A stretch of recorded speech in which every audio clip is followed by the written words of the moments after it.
Excuse me. No, seriously, I'm fine. Please don't fret. I'm Marlene, although that's just the name my parents gave me. Please call me Crow, although most people just call me Kay. You look confused. May I ask why? Oh? You don't say. Please forgive my rudeness. I don't mean to pry, but I can't help myself. Welcome to the Dungeon of the Mind. I imagine this is your first time here. Ah, I see. I see. Where should I begin? Well, first I should begin by saying in the fight between you and the Mind Dungeon, back the Mind Dungeon. For all intents and purposes, the Mind Dungeon is the only thing that truly exists. Everything else is just shattered fragments of time and matter floating in the soul space. Remember to save often. One advantage in keeping a diary is that you become aware, with reassuring clarity, of the changes in which you constantly suffer. Plus, it's never fun to lose progress. Well, good luck. I've often said that it's comforting to reflect that the disproportion of things in the world seems to be only arithmetical. I'm not really sure what I mean by that either. Lastly, in my pseudo-philosophical rantings, I forgot to mention something vital. You may have heard this in a distant dream, but I feel like I should remind you. When you kill an enemy, it's dead forever. Killing enemies gives you experience points. Spend those experience points to open doors inside the Mind Dungeon.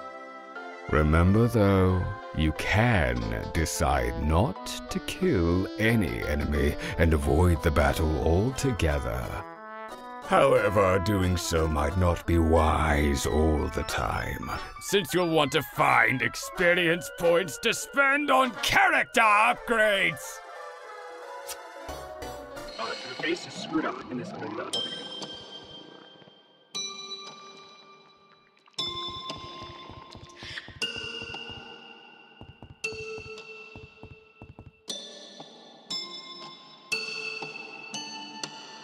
The face is screwed up in this window.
don't know about you, but I feel stronger.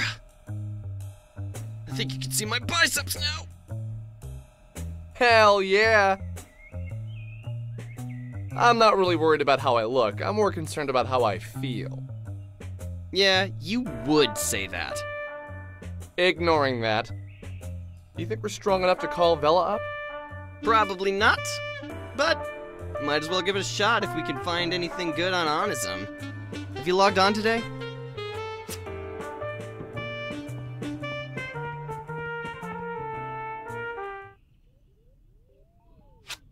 Hey, Michael.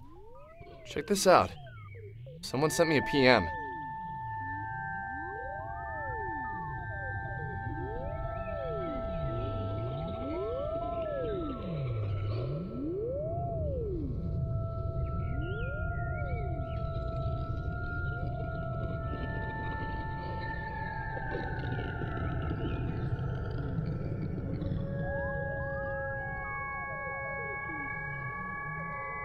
So what do you think?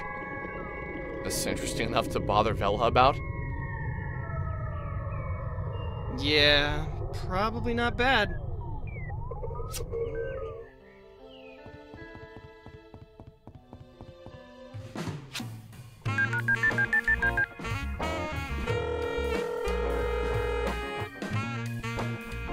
Hey Vela, it's Alex. Some kid sent us an email saying his sister vanished. Really? Yeah, said it was similar to the elevator girl's disappearance. Okay, and he wants us to come check it out? I'll meet you at the Frankton bus stop. That's the best way to get there without a car. You want to leave now? Yes.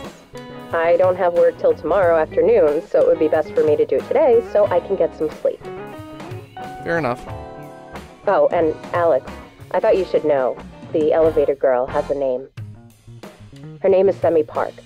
I was able to get some information on her. I'll share it with you in person. Semi Park, huh?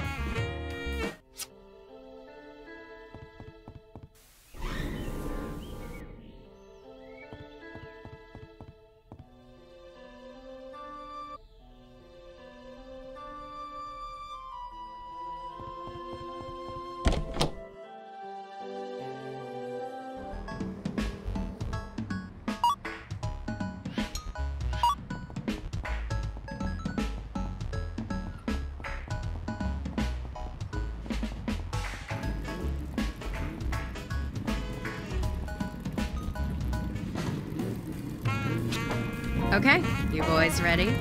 I got us the tickets already. We just take this bus to the first stop outside Frankton, and then it's just a 4-mile walk to Intown. 4 miles? That's pretty far. Shouldn't we just call a cab? If you'd like to pay for it, go ahead.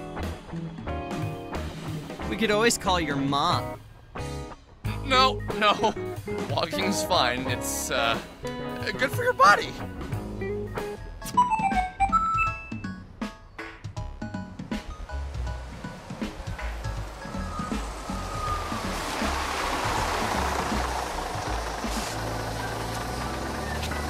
When we sat on the bus with Bella and began to talk, it felt as if she was a different person. The edge to her personality had dulled a little bit, and she seemed almost happy to see us. We were just leaving Frankton when she told us what she had learned about Sammy. Sammy Park was a 23-year-old Korean American who had moved to Frankton from the city. She was an only child and lived with her mother until she moved to Frankton on March 2nd for her job. She was some sort of legal cleric and hadn't even begun working yet when she vanished. Apparently, the organization she was going to work for does a public TV Korean news show. The friend who got her the job did the reporting. The police have no leads. It is currently being treated as a missing persons case. Where exactly did you find out all this? I read about it in a Korean newspaper. Are you Korean? No. Do I look Korean? It's hard to say. You look vaguely ethnic? Really? That's what you're going with? Maybe it'd be best if you just didn't mention race again. Somehow it comes off so awkward when you do it. I just meant, like, exotic. None of the other girls around here look like you. Stop. Please, just stop. This is seriously uncomfortable now, Alex. Anyway, my boss at the Frankton Arcade is Korean, and he always keeps newspapers around. I saw the picture of Sammy and asked him about the story.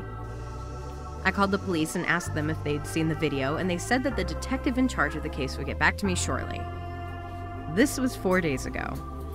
I find it unlikely he ever will. I'm not surprised, really. It's almost like no one cares that she's missing. I'll check through more newspapers, though, see if there are any leads. Might not be a bad idea to try and talk to the woman who reported her missing after we visit the guy in Windtown. I didn't say it at the time, but something felt off. The Sammy I met was strange. She didn't seem like the kind of girl who could have grown up in a city, moved to a small town, and worked for a television station. People who don't know what elevators are usually aren't capable of such tasks. My Sammy, and Sammy in the newspaper, may have looked the same. There was a difference there. I could feel it.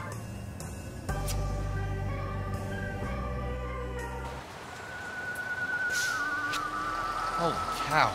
So, how far are we again from Windtown? Not too far. 4 miles northeast of here. We don't need to cross any more highways, so if we approach one, we're going the wrong way. Okay. Let's do this. I took a picture of you.